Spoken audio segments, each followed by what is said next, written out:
অসঙ্গতি লক্ষ্য করছি। আমরা সে অসঙ্গতিগুলোর কথা যদি বলি, প্রথমেই আসে প্রাক্তন শিক্ষার্থীদের কথা। যে বিশ্ববিদ্যালয় প্রশাসন নির্বাচন কমিশন বলেছিলেন আজকে সকাল ৬টা থেকে ক্যাম্পাসে কোনো সাবেক শিক্ষার্থী থাকতে পারবে না, কিন্তু আপনারা ইতিমধ্যে লক্ষ্য করেছেন যে ক্যাম্পাসে এখন পর্যন্ত সাবেক শিক্ষার্থীদের আনাগোনা লক্ষ্য করছি। বিভিন্ন ভোট কেন্দ্রের পাশে তাদের অবস্থান দেখতে পাচ্ছি। এই বিষয়টা আমাদেরকে একটু চিন্তার মধ্যে ফেলে দেয়। তার পাশাপাশি আরো একটা বিষয় আমি আপনাদের জানিয়ে দিতে চাই, আমাদের শহীদ সালাম বরকত হলে টোটাল ভোটার সংখ্যা 299 জন, কিন্তু ওই ভোট কেন্দ্রে টোটাল ব্যালট পেপার গিয়েছে 400টা।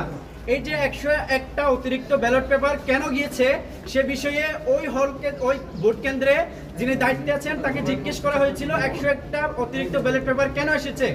তিনি সেটার কোনো যৌক্তিক ব্যাখ্যা দিতে পারেননি, বলে যে কেন এসেছে তিনি জানেন না। এ হলো বিষয়। আমরা বিশ্ববিদ্যালয় প্রশাসন যেদিন ব্যালট পেপার ছাপিয়েছে ওই দিন আমরা খবর পেয়েছিলাম বিশ্ববিদ্যালয় প্রশাসন 10% অতিরিক্ত ব্যালট পেপার ছাপিয়েছে।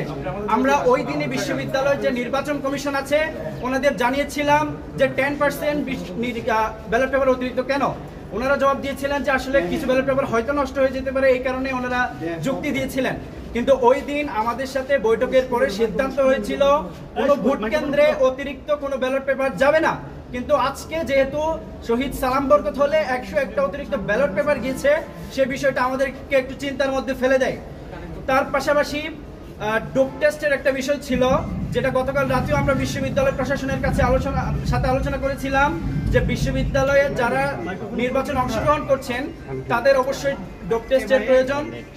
সেজন্য বিশ্ববিদ্যালয় প্রশাসন ডোপ টেস্টের আয়োজন করেছিল, কিন্তু ডোপ টেস্টের রেজাল্ট এখন পর্যন্ত নির্বাচন কমিশন প্রকাশ করেনি এবং বলা হয়েছিল যারা ডোপ টেস্টে অংশগ্রহণ করবে না বা পার্টিসিপেট করবে না তাদের রেজাল্ট বাতিল হবে। কিন্তু এখন পর্যন্ত আমরা খবর পেয়েছি অনেকেই ডোপ টেস্টে অংশগ্রহণ করেনি, কিন্তু তাদের কোনো তালিকা বিশ্ববিদ্যালয় নির্বাচন কমিশন এখন পর্যন্ত প্রকাশ করেনি। তার পাশাপাশি আমরা যারা ডোপ টেস্টে অংশগ্রহণ করেছি তাদের যে রেজাল্ট পজিটিভ নাকি নেগেটিভ এই সংক্রান্ত কোনো তালিকা বিশ্ববিদ্যালয় নির্বাচন কমিশন দেয়নি।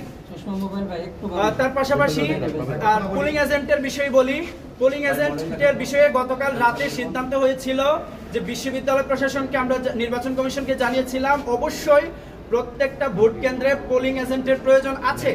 সেই প্রেক্ষিতে গতকাল রাতে ইনস্ট্যান্ট সিদ্ধান্ত নিয়ে একটা প্রজ্ঞাপন জারি করা হয় যে অবশ্যই প্রত্যেকটা ভোট কেন্দ্রে পোলিং এজেন্ট রাখবেন। কিন্তু সকালবেলা যখন বিভিন্ন ভোট কেন্দ্রগুলোতে আমাদের পোলিং এজেন্টরা গিয়ে পরিচয় দিচ্ছেন যে আমি এখানে পোলিং এজেন্ট হিসেবে থাকবো বা বিষয়টা জানাচ্ছেন, তখন বিভিন্ন ভোট কেন্দ্র থেকে বলতেছে আমরা তো আসলে এই বিষয়টা জানি না। আমার প্রশ্ন হচ্ছে বিশ্ববিদ্যালয় প্রশাসন নির্বাচন কমিশন যেখানে প্রজ্ঞাপন করে দিয়েছেন এটা সবারই জানার কথা, কিন্তু বিভিন্ন ভোট কেন্দ্রগুলোতে বলা হচ্ছে আমরা আসলে জানি না। কিন্তু পরবর্তীতে বিষয়টা একটু ওই সমস্যাটা সমাধান হয়েছে। আমরা নির্বাচন কমিশনের সাথে কথা বলে আমাদের বিভিন্ন যে ভোট কেন্দ্রগুলো আছে সেগুলোতে আমরা পোলিং এজেন্ট বসিয়েছি। এই হলো নির্বাচনের সার্বিক পরিস্থিতি।